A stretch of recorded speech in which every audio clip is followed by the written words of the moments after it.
This is it, people. This is what you've been waiting for. This is Everyday Celebrity Podcast. The podcast for everyday people with everyday problems, trying to find everyday solutions to accomplish everyday goals. Let's start the show.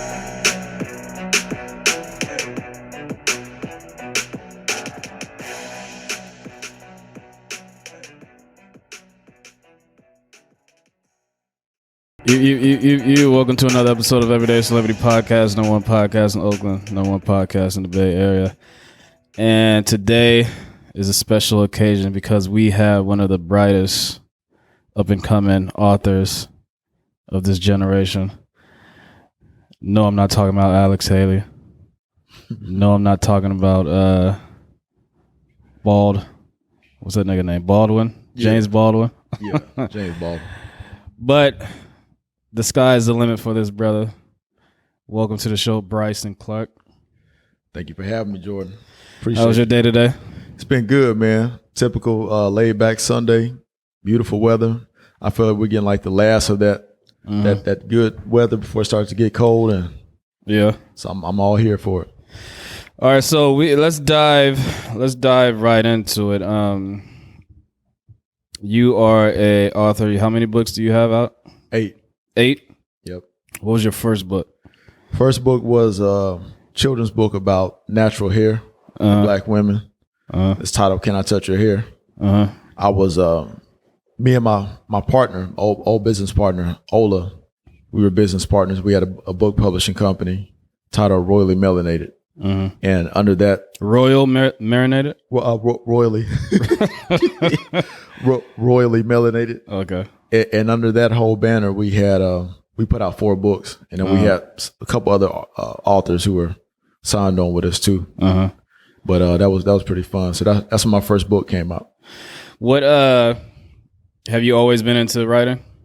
Oh yeah, oh yeah, like my whole life. And I thank my mom for it because she introduced me to that love of reading. She told me she read to me when she was pregnant with me. So that's probably where it started, for all I know. But yeah, I mean, Did you go to school for? Did you study it in college or something? I didn't study in college. I was always good in language, spelling, English, and it was just natural for me. So when you created this production company, was that your whole mindset of creating was that the goal all along? Well, the goal with the production company actually was to put on events. Yeah. And that's a whole nother baby of mine that I'm definitely going to, cultivate more, especially once we get past, some of the COVID protocols and some of the things that are restricting us right now. But yeah, definitely World of BC Productions is something that I've been cultivating the last couple of years. So how did you migrate? How did you pivot into books? Well, it was actually the books and the writing first. Oh, okay. And that's been my first piece of published writing was when I was 10 years old. It was in my local newspaper in my hometown. And it was just writing about the love of reading and why, reading and writing is important and that type of stuff. Are you from the South? Yep. Yeah, Georgia. I can hear that shit. Yep. Dalton, Georgia. Dalton, Georgia. Yeah. What's that place like? Oh man. Think about the Bay Area. Yeah. And think about the exact opposite. It's northwest fields Georgia. everywhere. Oh yeah. And yeah, it's funny because like when I tell people out here I'm from Georgia, they automatically think it's Atlanta because I'm my brother, whatever. But now I'm like, no, I'm from the part of Georgia that's not so sexy. and not so glorified. And did you grow up in? Was the town like predominantly white? Yeah. So I think it's like 60-something% white, 30-something% Hispanic, and it's like we're like 7 or 8%. So how was growing up in that environment to you? How did it mold you into who you are now? On the good side, it molded me to be family oriented, to see the good in people. It helped me develop a certain warmth that I have to this day. I think the bad part, it gave me a little bit of PTSD when it came to racism. Yeah. So I'm kind of like, even now, I have to learn when it's cool when there's certain racial situations. Cause like it just kind of had me up on guard. Cause I seen Klan rallies. I seen You seen Klan rallies? I saw one 2001. Damn. Downtown Dalton. Just downtown. Yep. They was out there like it was First Fridays in Oakland or something. They was out there just posted up. There wasn't no pushback from the community or nothing? There was just a lot of complaining, but nobody really went out there to set it off. Do you feel like black people in the South are hesitant to create an uproar against that type of shit? Because let's say in Oakland, there would never be a Klan rally in Oakland, right? Because we would never go for that shit, right? We would never let it happen. But I feel in the South, like you said, that Klan rally was just downtown, and it was so easy for them to do, and there was no pushback or anything. Do you think black people in the South are just either too used to it, or are scared to speak up, or just like still living in those days where, like the master days? That's my master. I think a lot of it has to do with, I say that the church culture, and especially I think it's more so of a small town thing too. Because if you go like to Atlanta, Charlotte, Houston, they're there. There's some racism there, but I don't even think they'll do that in those places. It's more like them little off the cuff type of cities in the cut, and that's where they pull that off at. And the black people there are small in number. They go to church. They've been taught to just kind of go along to get along. Yeah. And I think that's where they can get away with that at. Are you a religious person? I grew up in the church. Yeah, I believe in God. Pray. You go to church now? I ain't been to church in years. I ain't been to church in like probably almost 10 years now. Do you think the church is a negative thing to the black community? Early on, it wasn't. It was a place where a lot of us could organize and rally, but I think it became a negative thing because it became real hierarchical. It became like this thing about rank and positions and all that kind of stuff. Yeah, I don't like I think it's a negative thing in the black community because you see all these pastors, especially when all this shit is going on in the news, like people getting shot. Right. Then you have all these pastors randomly popping out of nowhere saying, "Oh, let's pray in the community." No, praying is not going to do anything anymore. Like we're done with that. Yeah, we prayed up for the next 500 years. Forget the last 400 or 500 years. Like we always talk about, we prayed up beyond that. So we good on that. Do you have siblings? I do. I have a younger sister, 2 years younger than me. Yeah, so it was me and her. I always say that was my first friend. My parents was my first role models. Yeah. Your parents you grew up with both of them in the family? Yep. They're still together? They broke up. They divorced in 2005. And but they still real good friends to this day. You know the reason for it? My dad he's a player, kind of a player, Rolling Stone, a lot to handle, and it became amicable after a while. But what's funny now, they're better friends now than they were when they were married. Did they ever remarry? They never did. No, they both kind of dated or whatever, but never remarried. Oh, they're still in Georgia? Yeah, my dad's in the Atlanta area. Okay. My mom's in my hometown. What does your mom do? She works for the hospital. She's in the administrative side of the hospital. So she's real close to retiring, probably in the next year or two. What did your dad do? He retired from sales. He was in sales for 40 years. Oh, okay. Car salesman, most of that time. Car salesman. He was in insurance for a number of those years. And then he also did advertising. He worked for the newspaper in my hometown. So did you go to high school in Georgia? I did. Yeah. What high school did you go to? Southeast Whitfield, and ironically, the mascot was the Raiders. The Raiders? Yep. How ironic. Okay. Did you guys suck in football like the Raiders do? Yeah. Okay. Yes. Did you play any sports there?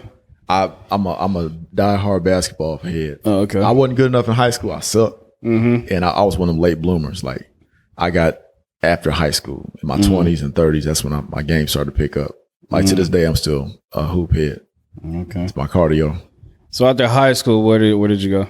After high school, I went to college, Dalton State College. So you stayed in Georgia like basically your whole life? Yep. Was that because you were scared to leave? The part of it, probably so. That little small town thing, thinking that there's monsters everywhere outside of my hometown. So Dalton, is that like a 4-year university or like a junior college? Yeah, it became one. Yeah, they early on they were a junior college. I think in the last 15 So when you were there, it was a junior college? Yep. Well, they were transitioning. They became a 4-year by the time I got there. Okay. Like late 90s, something like that. How was college life for you? Man, it was a commuter college. Yeah. Going to school, going home, going to work, and that was it. Was it, I mean, you said your town was very racist. Was the college very racist? Not really, because that's where you saw more diversity. You saw more black kids, because there was a lot of black kids who weren't even from my hometown. A lot of out-of-towners and shit? Yeah. Okay. So that was dope. And our college was right by the interstate, so there was a lot of transplants that went to school there. And what did you study in college? Management. Yep. So when you left college, did you move to California after that, or? About a decade later. So I was in Georgia from pretty much until 2014. Okay. Yeah. So I doing what? Working. Just working. I was in the medical field. I worked at the hospital in my hometown for over 8 years, and I also worked at the library. I had 2 jobs for several years. So I was just really just busting my ass and staying out of trouble. So when you left Georgia, what year was that? 2014. 2014? Yep. And where did you go? San Jose. What was the reason for that? Love. Oh, shit. See, normally... That's a story in itself. Yeah. I mean, normally, you usually hear women say that, I left my city to follow this guy I fell in love with. Yeah. So you left Georgia for a woman? I did. She was already in San Jose? She was already here. But was she from Georgia? Nope. She's from San Jose. We actually met on Instagram. Oh, you met on Instagram. So we was chopping it up for a number of months. I mean, we got each other's number right after that, but phone, Skype, all that. Months went on. We're like, you know what? We really feel each other. Somebody got to make a move. I don't want to. So did you guys meet ever before then? No, we didn't. So this is like some 90-day fiance shit. 90-day fiance shit. So crazy. So you met on Instagram. You were chopping it up for how long? For a few months? About like 3-4 months. About 3 or 4 months. Never met in person before. Never met in person. And then you were like, "Fuck it, I'm gonna move to San Jose." Yep. And she was with it. She was with it. Did you move in with her? Early on, like first couple months. When you first got here, you were living with her. Early on, yeah. Okay. Yeah, I was a homosexual early on. What they call it? Homeless sexual? Yeah, early on, yeah. Yeah. Did when you first saw her, did she look like the pictures? Yep. So it wasn't no catfish, nothing? No catfish. Okay. Yeah, and that was the whole thing for the Skype. Like we were all, Oh yeah, you said you Skyped and shit. Yeah, that's right. Okay. Because back then, she didn't have an iPhone. I had one, and Zoom really wasn't really popular at that time. So we was on Skype real heavy still. Damn, that's a big move. Yeah. So you was in love with her before you even got here. Yeah.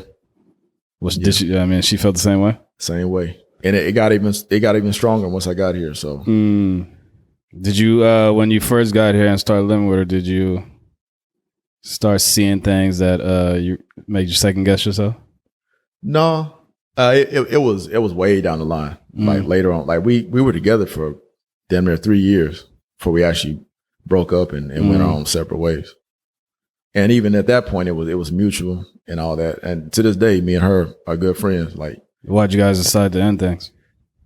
I think what ruined it was the fact that we got engaged. Like after probably about 3-4 months after I moved here to the Bay, we ended up getting engaged. After 3 months? Yeah. And you think that was a bad thing? I think so. Why? Because with the engagement, there's a whole lot of other things. It's like you open the Pandora's box. Once you say you're ready to get engaged, that's when it's time to start talking the wedding. And it was just a lot. And mind you, I just moved here and this is already like a culture shock anyway. Yeah. So I'm trying to process all that. And, I'm getting adjusted to my job and my new relationship. And I think had we just stayed a boyfriend and girlfriend longer, I think we would have been a lot better. So why did you feel the need that you had to propose to her? No, it was something I felt. It felt good at the time. I didn't feel no pressure, but I wanted to, and I thought that was who it was going to be. But I think looking back, that's what really messed it up. We moved too fast. When a man proposes to a woman and she says yes, and then later on down the line they break up, do you think the woman should give that ring back? She gave it back. Yeah, like I didn't ask, she gave it back. But do you think women should give it back? Because a lot of women keep the shit and say, "Oh no, it was a gift" and all that. I would say I think they should. Yeah, I think they should. Okay. Yeah. And why is that? Because I think that was a token of him initiating the whole engagement. And now, if they're married and they have assets and stuff after they get married, that's a little different. Especially after she gives them kids and all. That's a whole different conversation. But the engagement, yeah, okay. I say so. Yeah. And you've never been married before, right? Nope. No. And to this day, still not married. Okay. To this day, are you single? Just got my first relationship since her. Just got out of it? No, my first you just new started a new relationship. Yeah. Okay. Started that about 4 months ago. And prior to that, I was single for 5.5 years. From 2016 till now. Do you like the single life better than the relationship life? I mean, it's got its perks. It's got its perks, but I was cool. I was ready at that point. I got my mind right. All that type of stuff. They say work on yourself. I did all that. Yeah. So I was ready by that time. Was it a culture shock when you came to California, or did you visit California beforehand? Oh, I came cold turkey. Okay. Yeah, it was culture shock. Yeah. My first week here, we went to SF, and I was at a red light, and all I seen was like all these naked white people on a bicycle, like just flying past me. Oh yeah, the naked bike ride, yeah. Yeah, so I'm like, mind you, I'm coming from the Bible Belt, where you have all the quote unquote decency and all that kind of stuff. Yeah. But to see that, yeah. Then I remember going to what's the mall in the city? Oh man, I don't know. I mean, they're all called Westfield. Westfield, yeah. You talking about the one downtown? Yep. Okay. Yep. Close to Market. Yep. Yeah. So they were. I seen these brothers out there like burning tree. So I'm like, and the cop was like maybe 10 feet away. Yeah. He saw. I know he saw him because he crossed their path. And I was just waiting for something to go down. Nothing happened. Like that. Those are like my two biggest things. Man, niggas are smoking crack. Fuck weed. Do you ever see that? I seen that over in the TL. I seen it. They'll be right on the street with the pipe smoking crack. They even gave them a little space now to do it. Exactly. What they call the injection. So they damn sure didn't give a fuck about no weed on the street if they smoking crack. Yeah. I remember Chappelle said it best. He said, ain't nothing tender about the tenderloin. For all the outsiders. Did you like it though? Did you like it out here when you first got out here? Oh, I loved it. Like just starting with just the natural landscape, like the hills, the trees. Yeah. I had like 1 million pictures of palm trees. Early on, I had to delete all those because I was looking like a tourist there for a while. But yeah, just the natural beauty that Cali has in itself. And then the people were cool. Like I know it's like people weren't really tripping off certain things that they might have tripped off all back home. So that helped a lot too. So you never thought about moving back? I have a couple times. I actually did. I briefly did for a minute. Yeah. Yeah. I briefly did, but it didn't work out. So I ended up coming right back. Did you move back for another woman or? No, we were still together.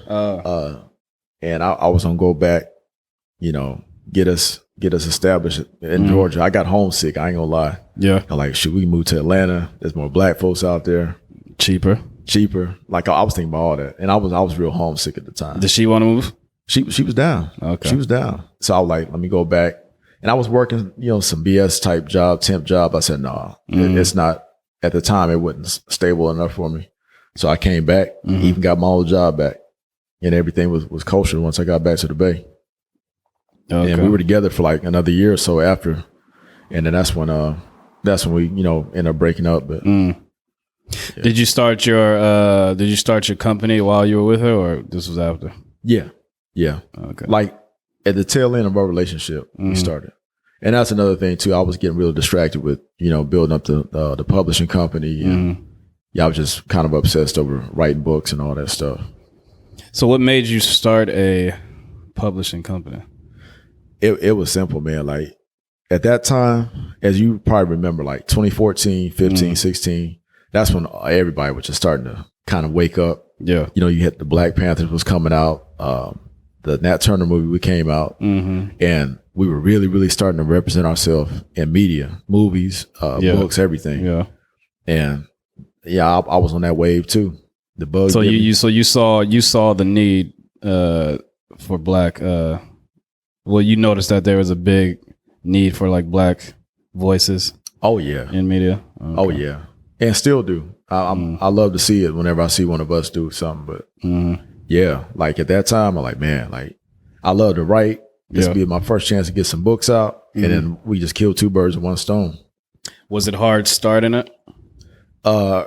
Early on, we were kind of feeling our way through, but once we hit our stride, everything just kind of fell in place. Who came up with the name?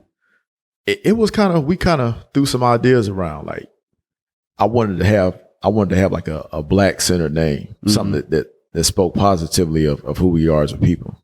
And we were kind of throwing some names around that kind of spoke about, being regal, royalty, and I'm like royally melanated.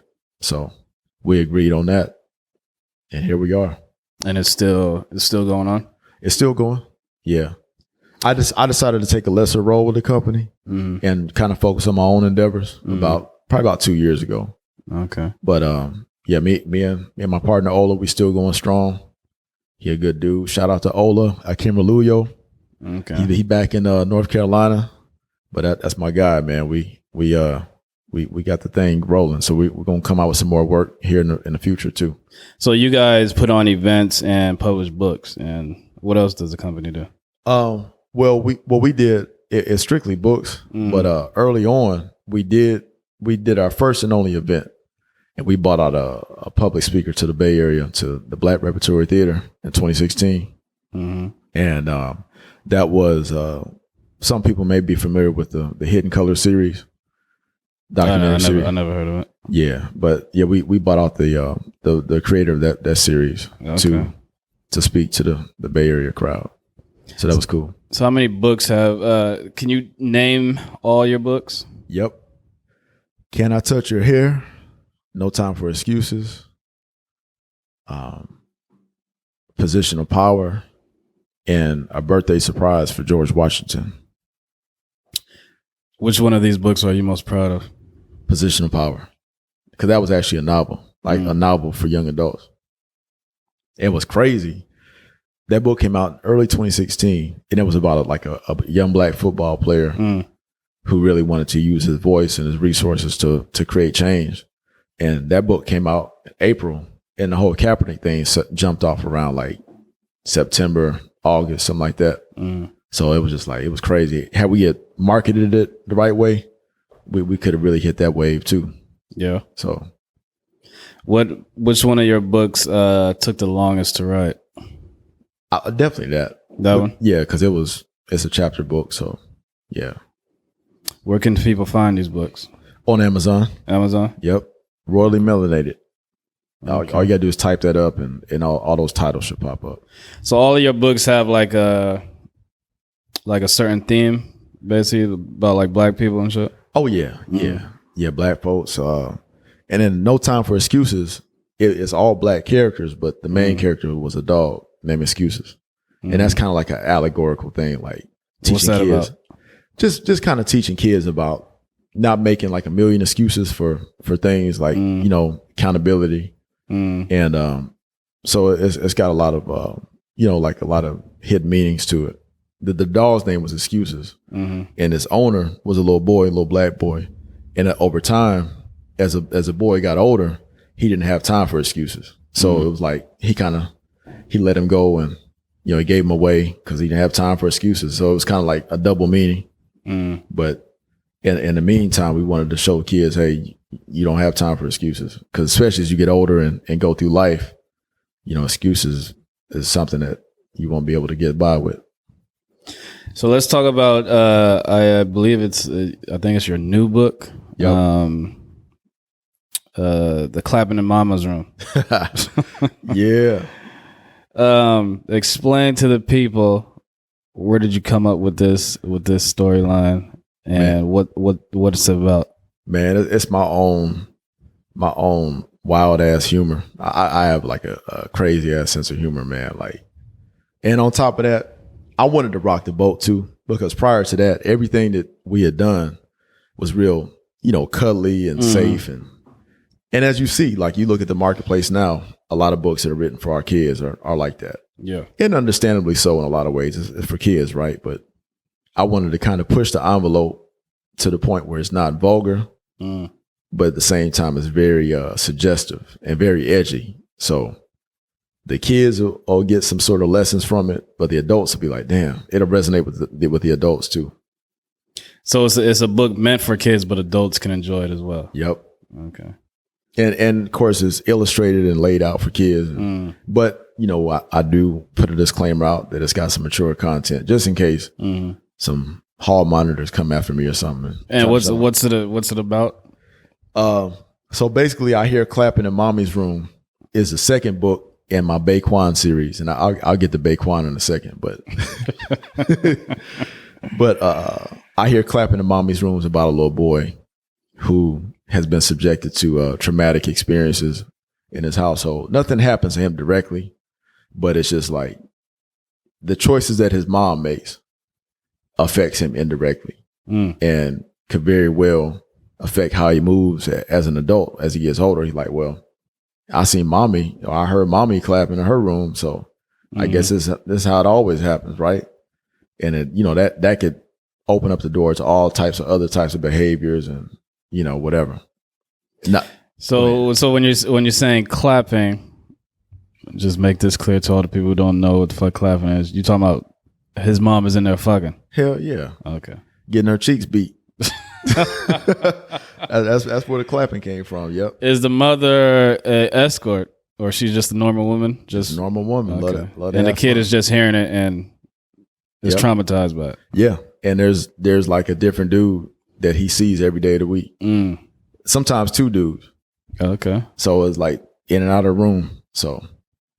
And how did you come up with that idea? Is that from personal experience? Like, a woman like that, or? I don't know any woman like that. And definitely my mom is the total opposite of that. But yeah, I wanted to make it really over the top and real, just like outlandish. Yeah. To where, because there are some women like that. That's what I hear. I know some. And this ain't no single mom bashing thing and nothing like that. Because there's some dope ass single mothers, so it ain't like that. Yeah. But it's just more so about behaviors, because you could be a married mother and still be reckless, or a married father. So I get on the fellas too with this whole series. So it ain't nothing about that. Is the book told in the kid's point of view or the woman's point of the mother's? The kid's point of view. The kids, okay. Yep. And it's kind of got a nursery rhyme feel to it. The script is, they rhyme and everything. So kind of like a Dr. Seuss type thing. Okay. Yeah. In the Ba'Quan series, you want to explain that? Ba'Quan is a dusty ass nigga who he is so dusty that I don't know any man walking this planet that can match his level of dust. But I did that for cartoon purposes. Like I'm inspired by the South Parks, the Beavis and Buttheads, the Family Guy, just to make him just a crazy character, like no ambition, full of excuses, just a lifelong failure. Like he's pushing 40 and everybody was out to get him.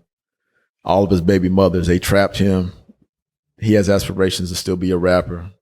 Nothing wrong with wanting to be a rapper, but it's just the approach. Like he's never even had a full-time job. So he's that type of dude. He just always going to be. And you wrote a series about him? Yeah. Okay. Yeah. The first book is Ba'Quan the Bum. And then part 2 is I Hear Clapping in Mommy's Room.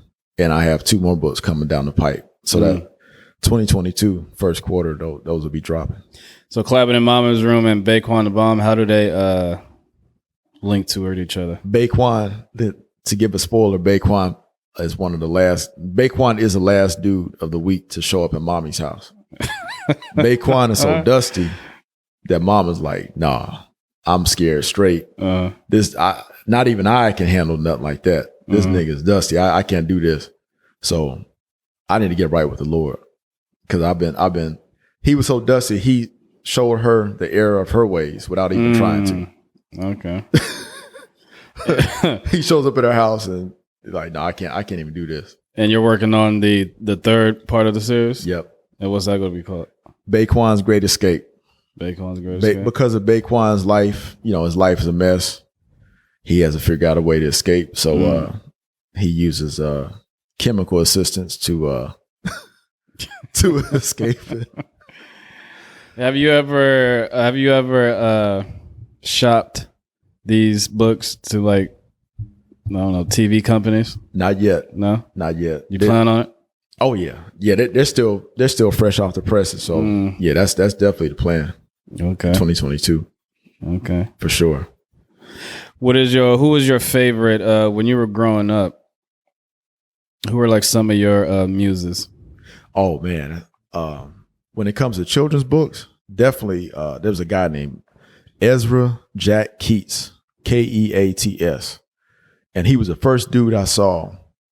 I don't think he was a black dude, but he was an author and illustrator. But he was the first person I remember illustrating black kids.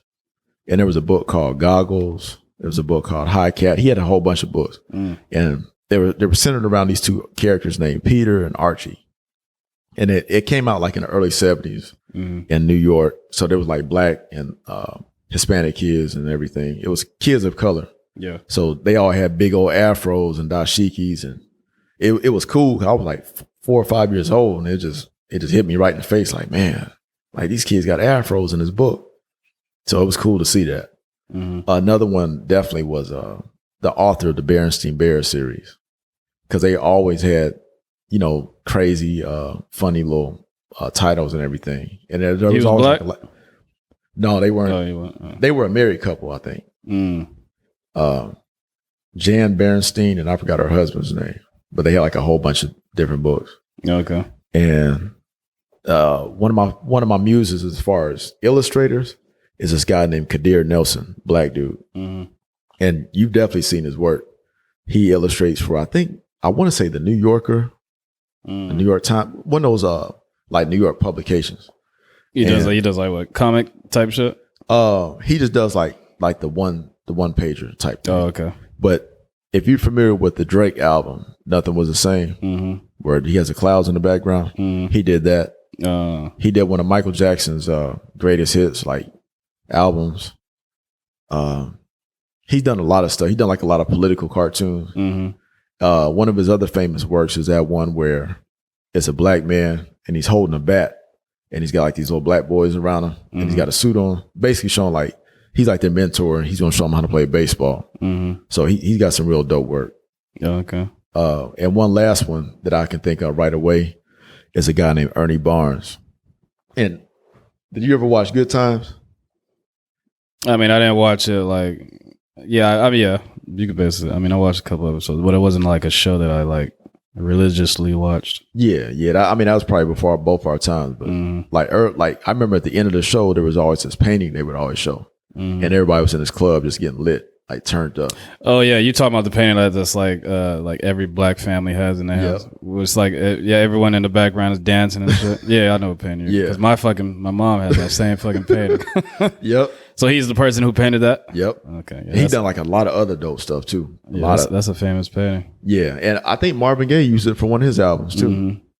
Yeah. So it's what was his name again? Ernie Barnes. Ernie Barnes. And I'll give you his info in case you want to check out some more stuff. Nice. And like all of his characters always have like long arms, and their eyes are always closed. And I think he said something about the eyes are the window to the soul. So he made all of his people with their eyes closed. So you were always into like animation and like cartoonists and shit like that. Oh yeah. Okay. Yeah. So so when you started to write, did you already know that that's the lane you were going to be going into? Yeah.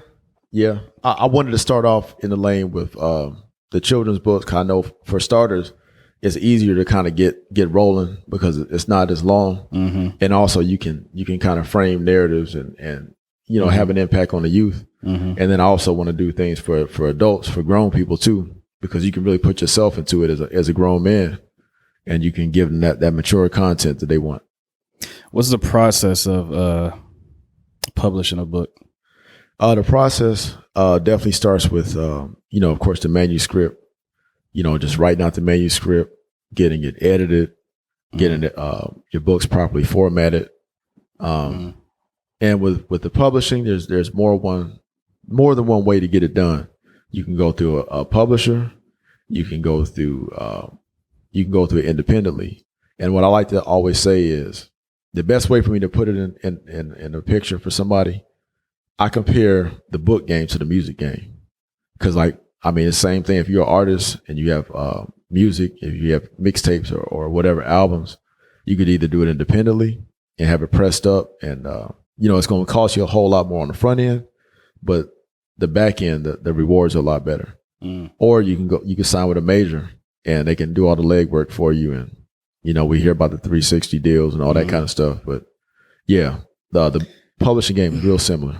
Well, signing with to get your shit published by someone else, do you have to shop around to do that? Or, I mean, or is it easy as you just going up to be like, yo, I got this manuscript I need to publish, and then they'll just publish it? Or do they have to like choose you? Like, yeah, they have to choose you, and also you have to kind of shop it around too.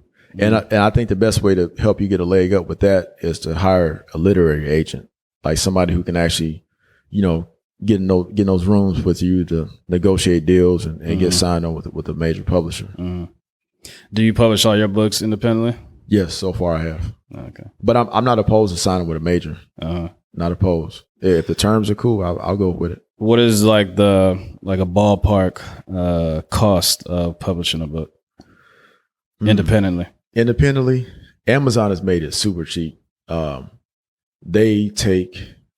Amazon takes around 30%.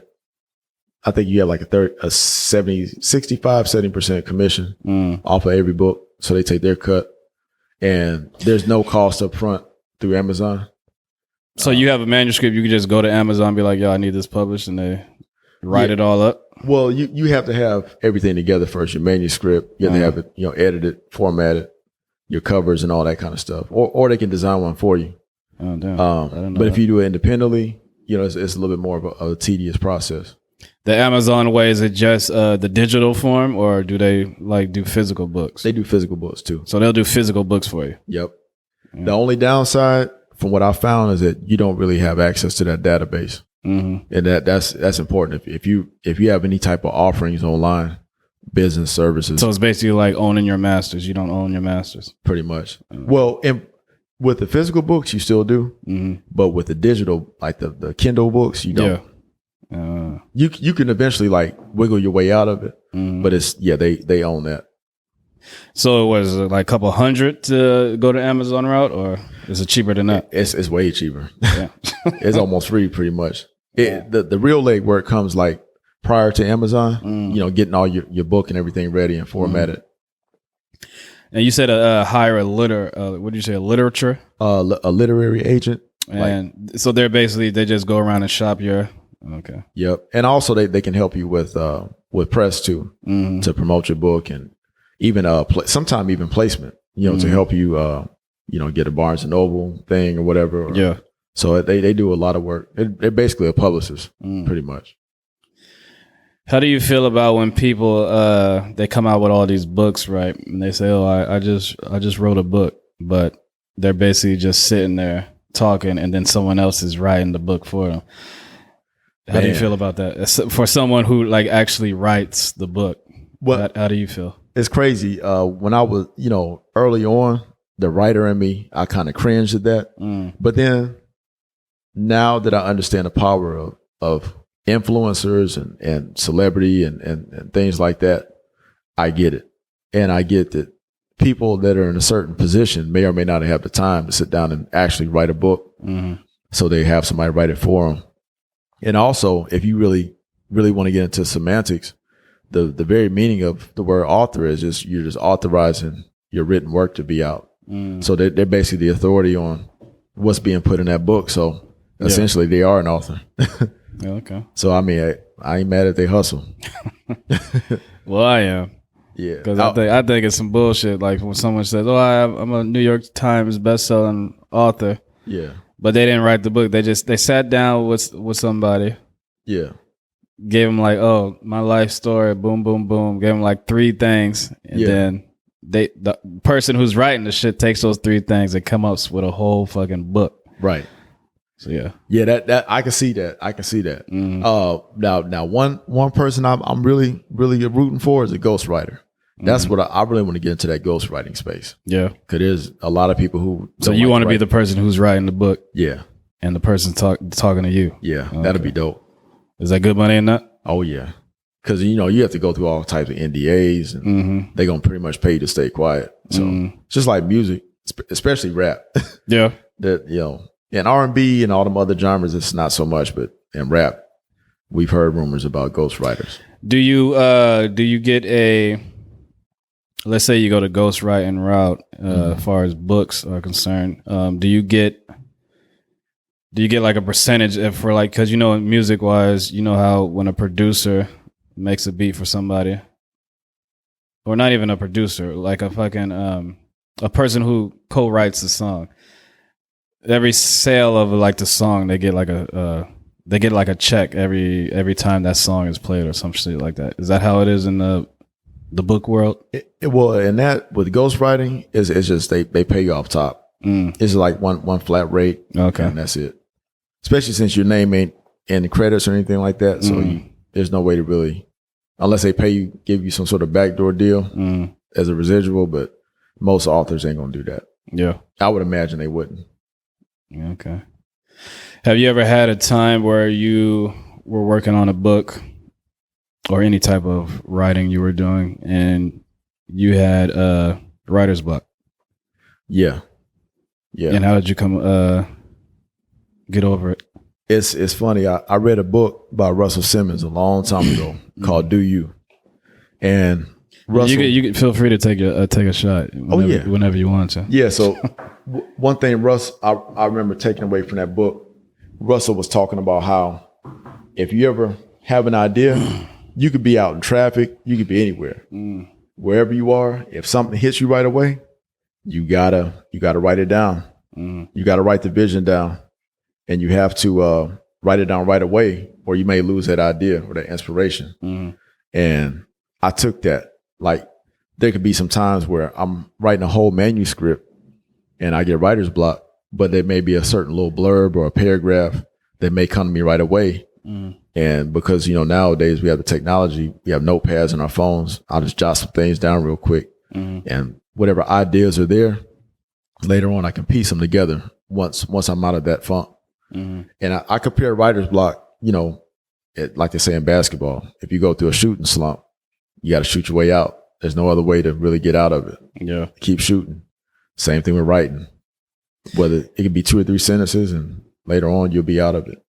Is it easy to, when you're writing, I can't think of the word, but you know how when you're writing something and then someone else copies your writing. What's that called? Biting. No, I mean there's another word for it, not biting, but not infringement. You know how when fucking Michelle Obama came up with that speech, and then Melania Trump said basically the same speech, and they said that she copied her speech. I know you're talking. But there was a word for it. Yeah, I can't fucking think of it. But anyway, is that easy to do? I would say so. Unnoticeably. Like, can you write something and then fuck around and be like, oh shit, someone else wrote this same shit, so now they're saying that I copied his writing. Does that happen often? It had happened to me, but it does happen often. I would think that's a real big thing in comedy too. By the way, like these comedians always come out and say, "Hey man, he stole my joke." Yeah. So it's any form of like the creative world is a big thing. And I'm trying to think of that word too. Yeah, I'm still trying to think of that shit too. I want to say it's not infringement or I don't think it's infringement. You know, they always say biting a lot of time, man. Well, that's a street. That's a street slang. I'm talking about the actual fucking word for it. Copycat. No. That's the little kid word for it. What the fuck is that word? Yeah, but people do it, and a lot of presidents do it. I mean, I saw a compilation of, speeches that presidents gave, and from Kennedy all the way up until Biden. Different presidents have kind of bit off each other and use the same type of speeches. Yeah, but what I'm saying is, those people are doing it. They know they're doing it. Right. What I'm asking is it common that people do it unexpectedly?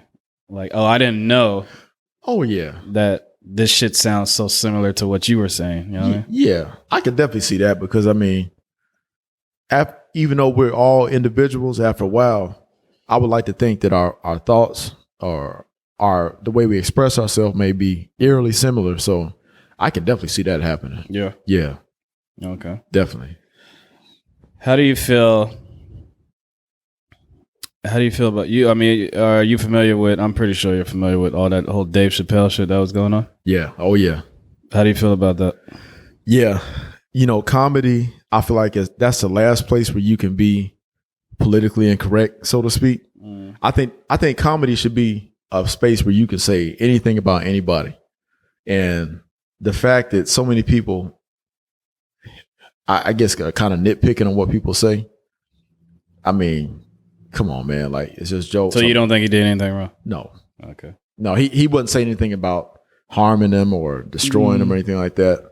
It's just the jokes. I mean, I remember him making jokes about us, how we love fried chicken. He done that multiple times.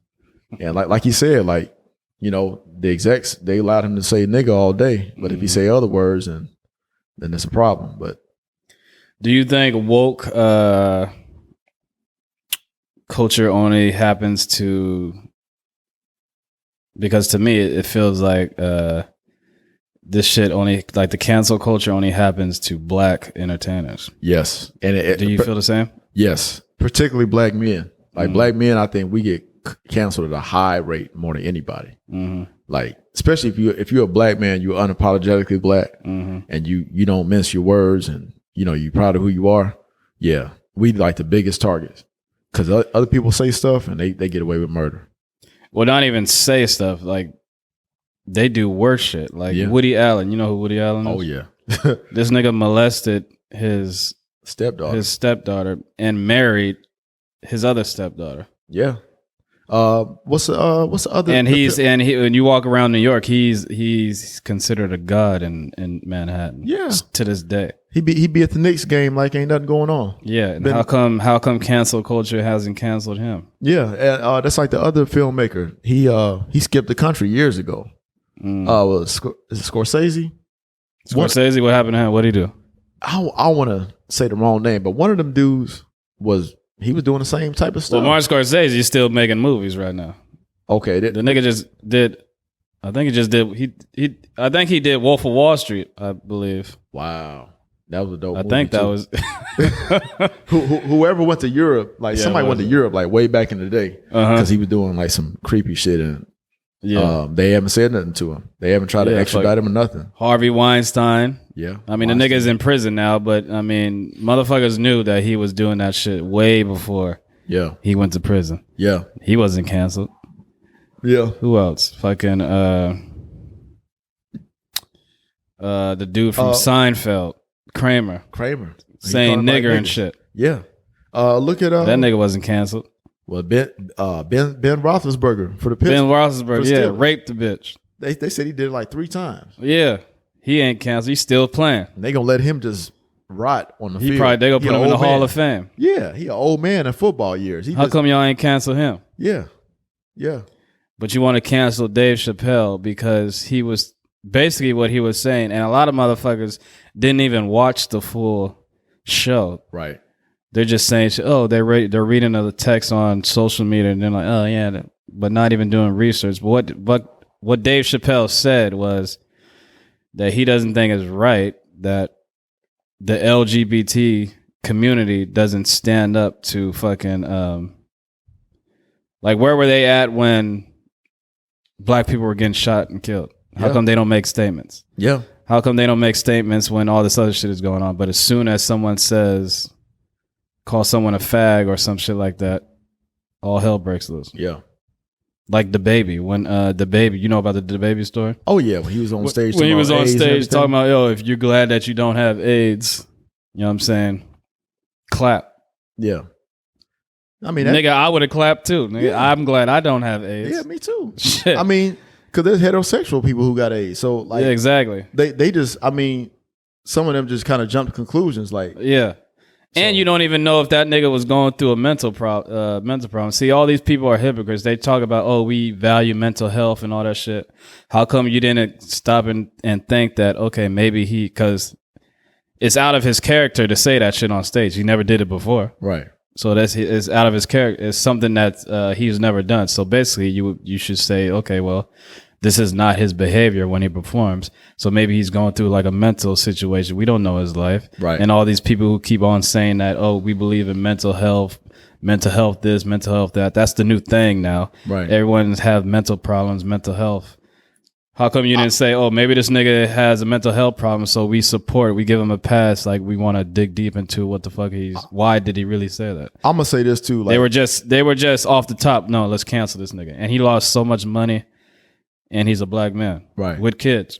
Yeah, you talking about the mental health? Like, everybody don't need fucking therapy, man. Like, sometimes people just be broke, or they didn't get laid or something like that. Like, yeah. That's kind of like the new crutch. Yeah, everyone doesn't need a fucking therapist in life. I'm not trying to take that lightly, but it's becoming cliche now, along with being woke. Like, sometimes you got to figure shit out and power through. Exactly. Especially as a man, like, you got to figure it out. Nigga, I've been broke plenty of times.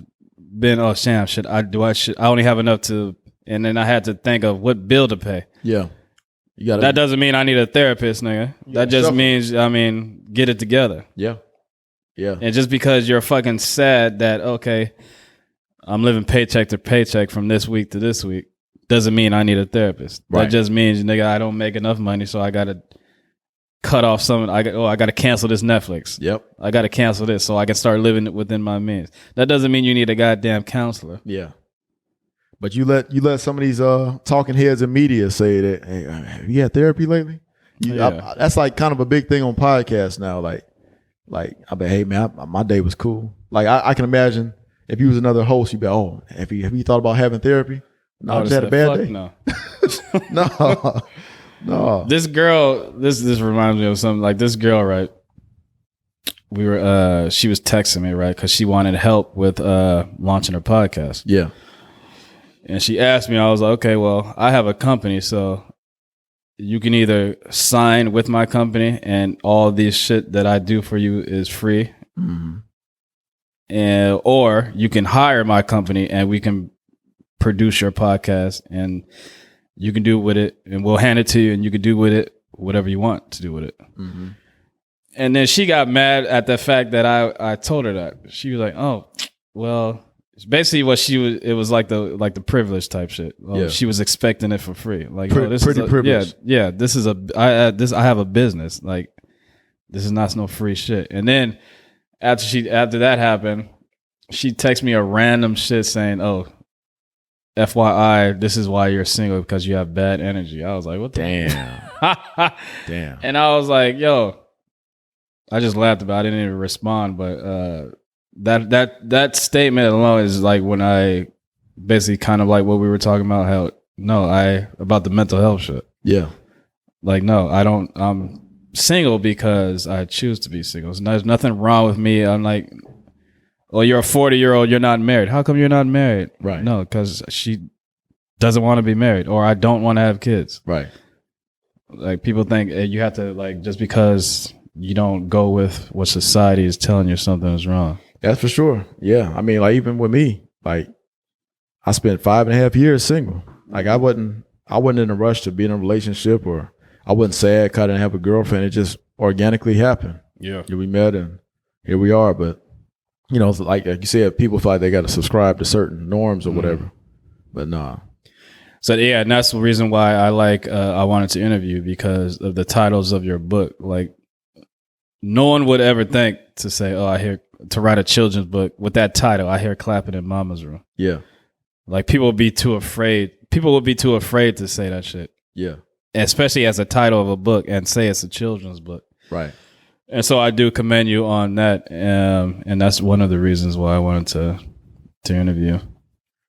I appreciate you, Jay. That means a lot, man. And that's all I want, man, just to be able to get the word out and create awareness and create some sort of sense of infotainment. You know, I want people to have these shocking reminders. I want that shock value, but at the same time, I want to entertain too. Yeah.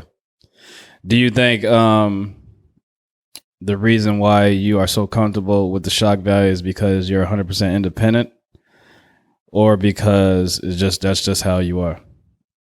Like, if you were to get signed by a company and they would tell you, like, no, I don't want you to have this title. Ooh. Would you push back?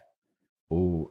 I will push back to see how far I can get. I will see how far they would be willing to let me get away with. Yeah, okay. Yeah. But if they're like, from a business standpoint, I'm a businessman. I'd be willing to negotiate and oh yeah. So I'm not gonna be one of these starving artists that are emotionally attached to something and they stay broke. Like, yeah, I'm willing to. That's when Dave Chappelle, he said, when keeping it real goes wrong. Yep. Wu-Tang. Yep. But yeah, I mean, yeah, I feel that, because I feel people have to bend a little bit just to get in the door. Yeah. You know what I'm saying? Yeah, that's for sure. Get in the door. Then once you get in the door, like, learn the system, and then start like learn how to, and then pimp the system. Yeah, you got to, or you get pimped. Mm-hmm. Like Spook, who sat by the door. You know, he got gamed up and through the military, and he flipped on him. Who? That old story, the Spook who sat by the door. Spooky sat by the door? Yeah, the Spook who sat by the door. Oh, the Spook who sat by the door. Yeah, I never heard that. It's an old movie. It came out like in the 70s. Like, but basically he went to the military. I think he was in Vietnam or whatever. But he brought all that military science back to the hood and was teaching them how to, you know, be strapped and do everything the right way, a certain type of way. Yeah. And they was afraid of that.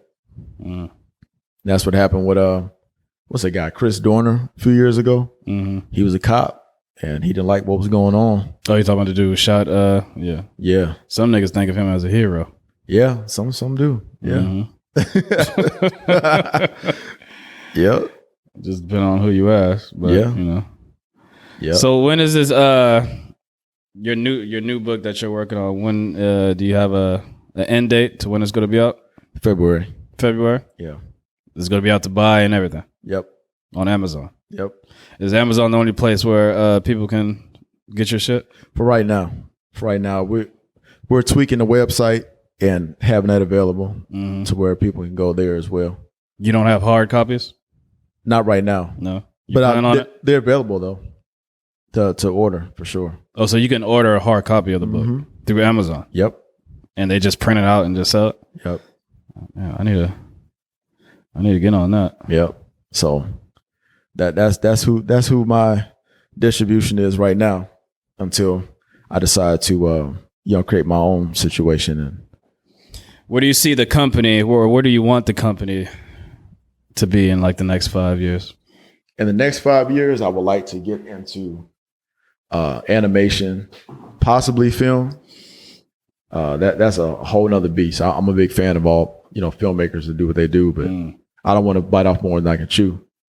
But definitely, for sure, animation. Have you ever wrote a script, like a movie script? Never have. No? I'd be interested. I've actually been interested in writing jokes, ghost writing jokes for like one of these amateur comedians, just to see how it would work with the audience. Yeah. Yeah.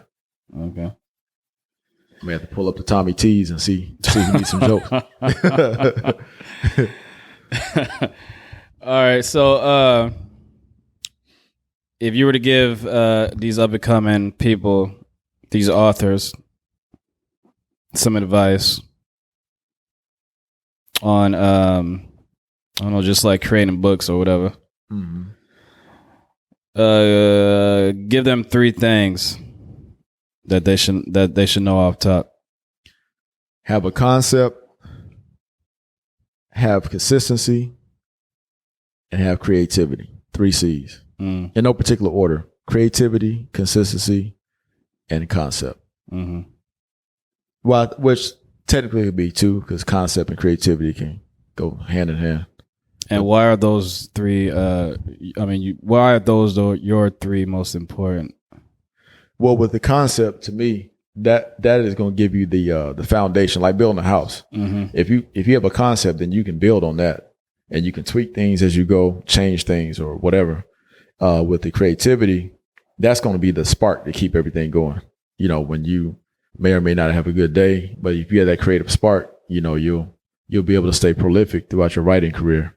And the consistency, of course, that's just perseverance, just grinding it out, burning the what they call the midnight oil. I think the staying up late, whatever, or over a long span of time.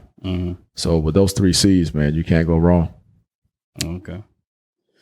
All right. Well, you guys heard it first. Everyday Celebrity Podcast. We want to thank you for coming on, sharing your wisdom with us and to the world. Everybody go on Amazon and check this guy out. Order his books right now. Give us a title of some of your books that they can go get again. Ba'Quan the Bum, and I Hear Clapping in Mommy's Room. If you want to get more information about those books, where to get them, you can follow me on Instagram, The Real Bryson Clark. You can also go to Ba'QuanTheBum.com, which the link is in my bio on my Instagram. So that's the best place to find it for right now. And then I'll keep everybody posted through my social media or more developments or whatever. The website, what's your website? Ba'QuanTheBum.com. That's the company website? Well, that's the website for the Ba'Quan series. Okay. Yeah. You got a website for the company? Not right now. Not right now? Not right. Because with the company, the Royally Melanated Company, we kind of took a hiatus for a while. And that's what led me down my path as a solo author and everything. So I'm right now kind of doing my own thing. Okay. Even though we are doing a soft relaunch of all of our old stuff with Royally Melanated. But the Ba'Quan the Bum, that's a part of my individual thing. Nice. Yeah. All right. Well, yeah, man. Thank you for coming on, and everybody, yeah, go get those books. They're good reads. Thank you so much. And on a more PC family friendly note, I have some other titles too. There's 2 other titles I wrote earlier this year titled "Dad, Are We Moving?" And it's basically showing kids how to cope, and in case they have to make a big move or something like that, because the adults are the ones who make the decisions about making these big moves, whether it's through their career or whatever. But a lot of times we forget about the kids. I mean, clearly they usually don't have a choice, but just it's a way of kind of checking in with the kids. You good? You going to a new school and all that kind of stuff. So, yeah. And then the other one is titled "Hey, What's Crypto?" And it's just an introductory book about cryptocurrency. And I'm not a financial expert, y'all, so don't. I just tell people what it is. Bad advice in the book? Oh no. No, I'll be the Bernie Madoff of children's books or something like that. Okay. No, but it's just introducing kids to cryptocurrency. And these books are on Amazon as well? Yep. Okay. And in that link in my bio on Instagram, you can see my author profile, and all those titles are up under that thing. Last question: do you think for up and coming authors,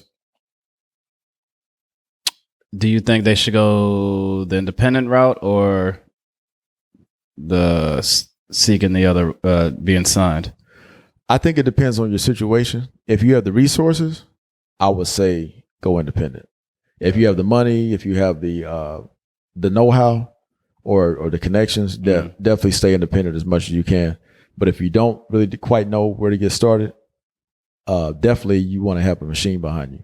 It would be kind of wise to have that machine because, again, like you said earlier, even with that situation, just like in a music game, learn all you can while you're up under that deal. And when that deal is up, you can branch off on your own and do your own thing.